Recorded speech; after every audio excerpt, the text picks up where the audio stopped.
So, as I showed you in the last video, I had another flat on the skid steer. Got a tube put in it, and the tire had a cut. It had been cut on the side at some point, but the tires are getting so dry rotted that it was only able to put like 35 pounds in the tire, and it was trying to push out of that, try to split out of that side of the tire. So I switched it to the back, got my hay put out last night, and he made me a pretty good deal. He quoted me the best deal I'd found on tires mounted and everything. He made me a deal of I got 12 ply tires, with the tires that were on, I think, were 10 ply. I got 12 ply tires for $159 a piece, and the best I could do otherwise was like $179, clear up to $200 and some dollars a tire. So that's a pretty good deal. So I told him to order them, and I went back over, took tires off the other night, or all the rims and tires off the other night after I fed, and went over, got those all put on. Back at the farm now. I'm gonna do like I said the other night. I think it was last night. Last night I had the issue with the second issue with the cube feeder for the second time. So I'm gonna do like I said. I'm gonna drill some holes in this baffle.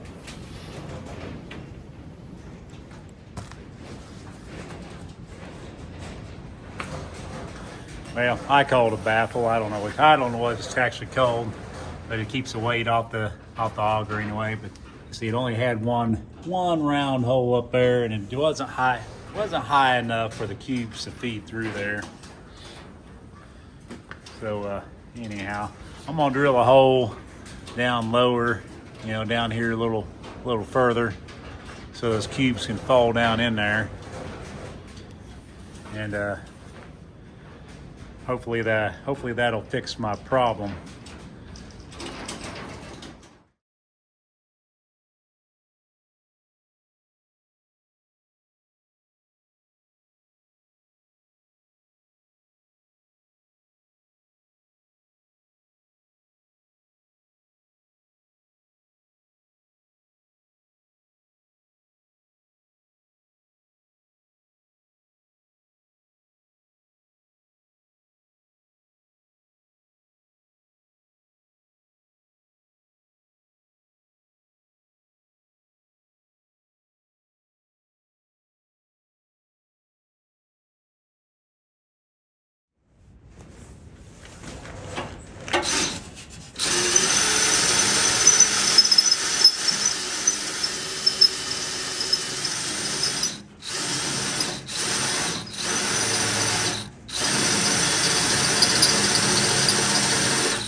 Look at there, it fits. Hopefully I got them pretty close to even. I measured it as about a 1/16 over an inch from the center of hole to center of hole. Their hole that they made is a little off. I made mine centered. I hope there wasn't a reason for theirs to be off center, but hopefully that'll work. Of course, I ain't gonna take time to paint this, but I had an old rust or broken off screwdriver that I had a sharp edge on it, so that's what I used to make my mark to start my hole on this one. That one I just eyeballed it, so that looks like it'd probably work, and then I just used that one, measured that one to decide where to put this one. But there it is.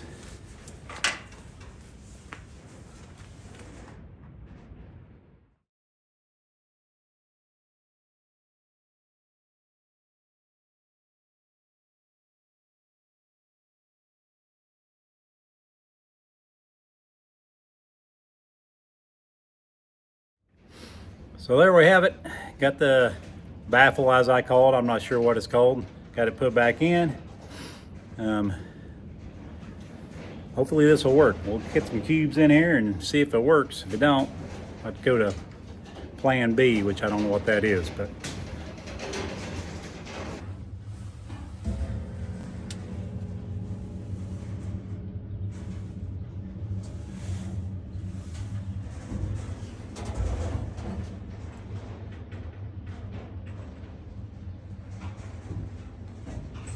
we got a, probably an 1.5 inch gap there, maybe 2 inch gap there. Well, I guess I can get my tape measure and actually measure it.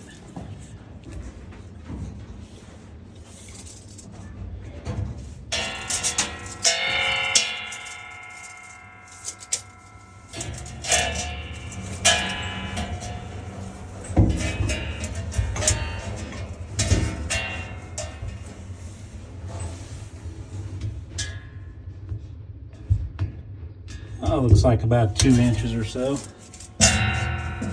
Hopefully that'll work. Not, I might have to drill another hole down lower yet on there. So, I say lower. It's lower on this rail that's in this thing. That rail right there, that holds that in. But it makes it higher.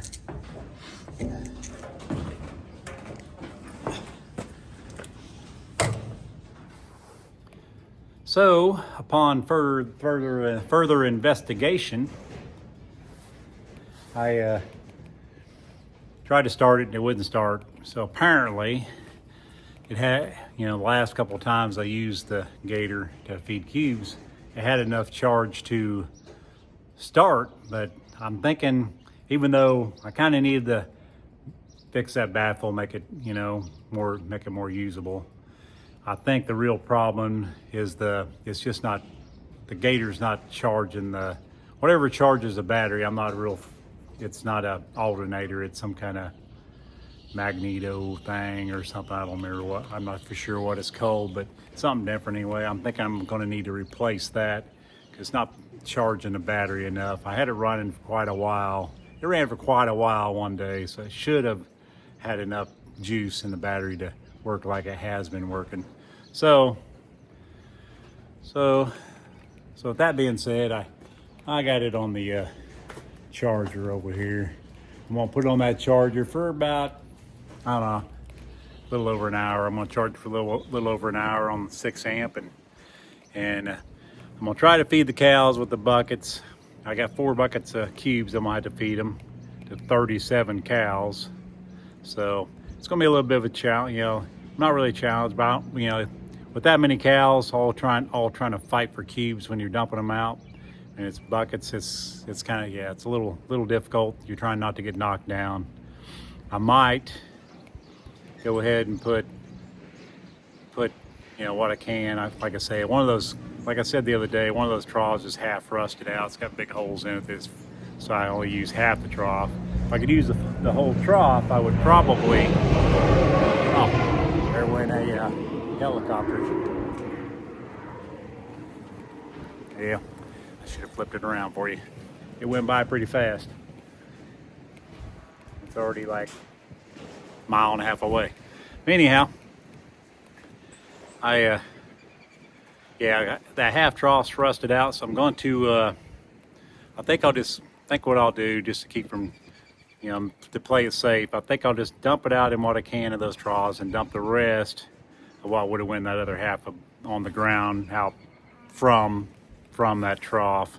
There's room there in that same pen, and some of them will just have to eat off the ground. Beats getting knocked down, getting hurt, I guess. There was a time, probably wasn't filmed. Might have been before we started filming what we do.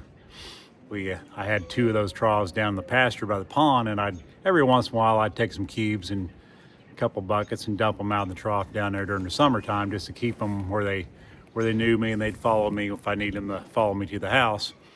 Well, I went to dumping some in there, and there was a cow next to me, and she wasn't really aware of me, and she wasn't paying no attention to me, and there was a cow on the other side of her, and they kind of butt at each other. Well, she butted at that cow, and I seen it coming. She butted that cow, and that cow shoved me, and I knew if I didn't let myself just fall into the trough, I was probably going to end up with a broken leg or something on the side of that trough.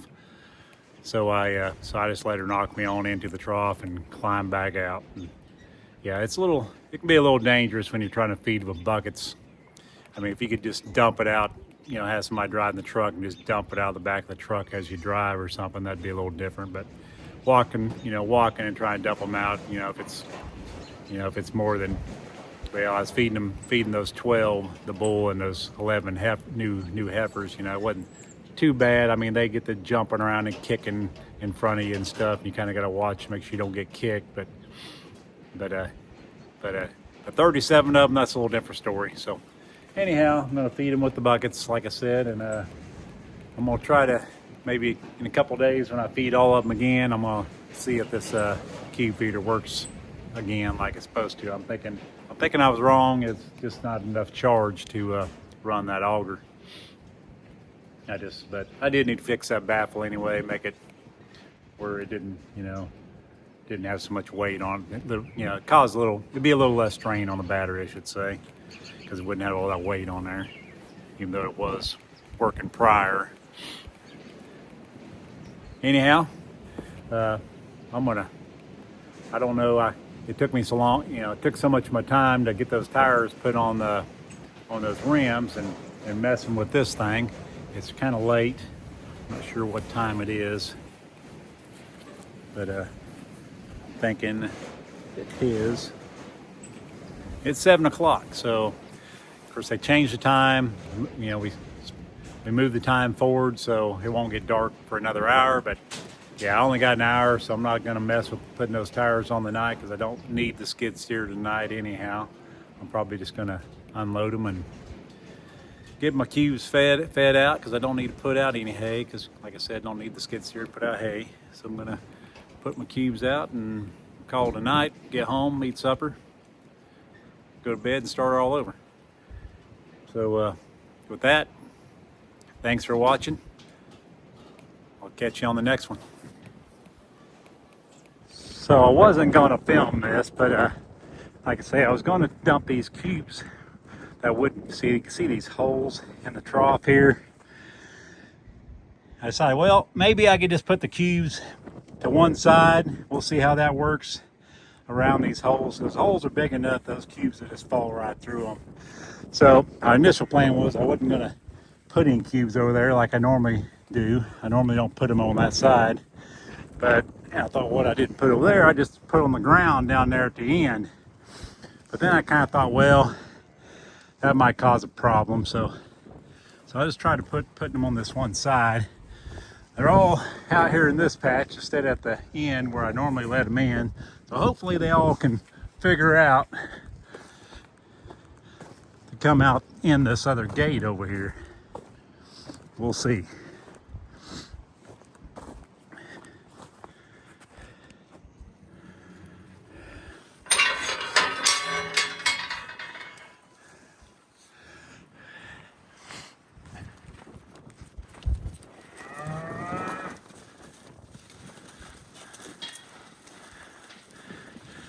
We'll see if they can all get around these, down the side of these 4 troughs. One thing I could do, I guess, is move them to the center of the lot, but then I have this big mud problem over here. So that wouldn't work real well unless I moved them somewhere else. But then I couldn't put them, then I couldn't put the cubes in there without, I couldn't put the cubes in there without them trying to knock me down, like I said they done to me earlier, or one other time. Been a few years back, but a few summers ago, I guess. Well, I think they could all get around them if they were smart enough to realize that they could go down to this trough on the far end. I believe, yeah, there's a lot of space on this last trough that they're not getting around. Yeah, there's plenty of room down here, and they're crowded, so there's plenty of room. They're just choosing the crowd around this other bunk, or these other bunks. two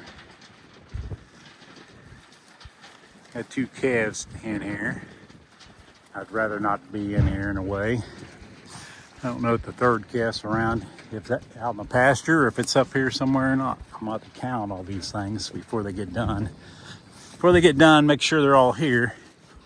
This is the easiest way to count them. So we got one. So I think all my cows are here. Here's one of my little calves. He's not gonna let me touch him. Neither is that one. I petted them once before, but that was shortly after I was born. That's usually most of the time, that's about the only time you can pet those guys, is right after they're born. I have one, Daisy, standing on the other side. She doesn't like confrontation at all. She doesn't try to stand her ground at all. I should have held back a little bit for her and just dumped it out there so she could. It's probably what I'll do next time. I'll just hold back a few cubes and feed her out there on the other give her a little pile out there on the other side. She needs to learn to stand her ground like the rest of them. You know, fight for the space. Like, see, they're just fighting their way in there. Of course, you know, the ones that are all crowded at the other end have ate all their cubes. Now they just realize, oh, no one's ate this down here in this end, so now they're all trying to crowd into these troughs. The only issue is I hope they don't knock somebody into the trough, because they're round, and that can be a problem, because there's no way to, you know, it'd be really difficult to get them back out of that trough. And if I'm not here, they were to fall into one of these troughs, get upside down, they would just die.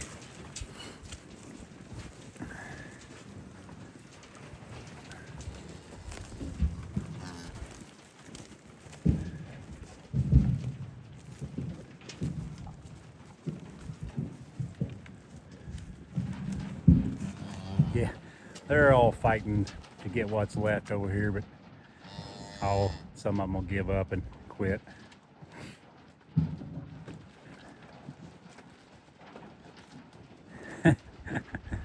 That's a little ridiculous.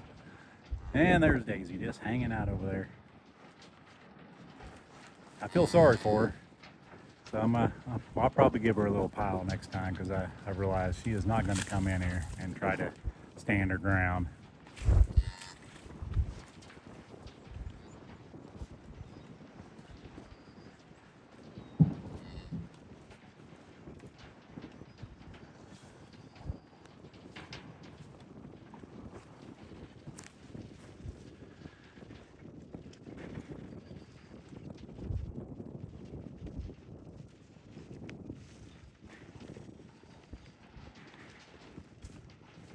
First number, red down there. She likes to start things all the time. She's down there wrestling around. She'll probably stop that if she ever has a calf.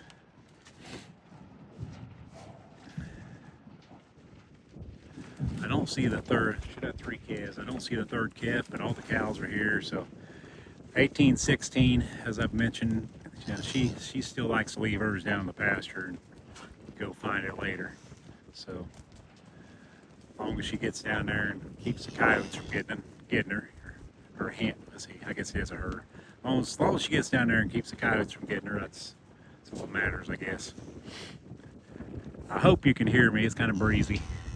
I'm trying to hold the phone as close to me as possible so you can hear what I'm saying. With my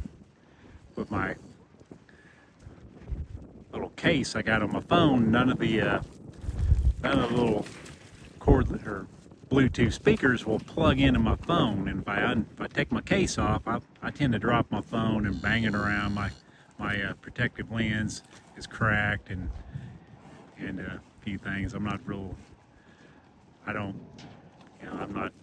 one to be able to keep things nice as far as electronics go, I guess.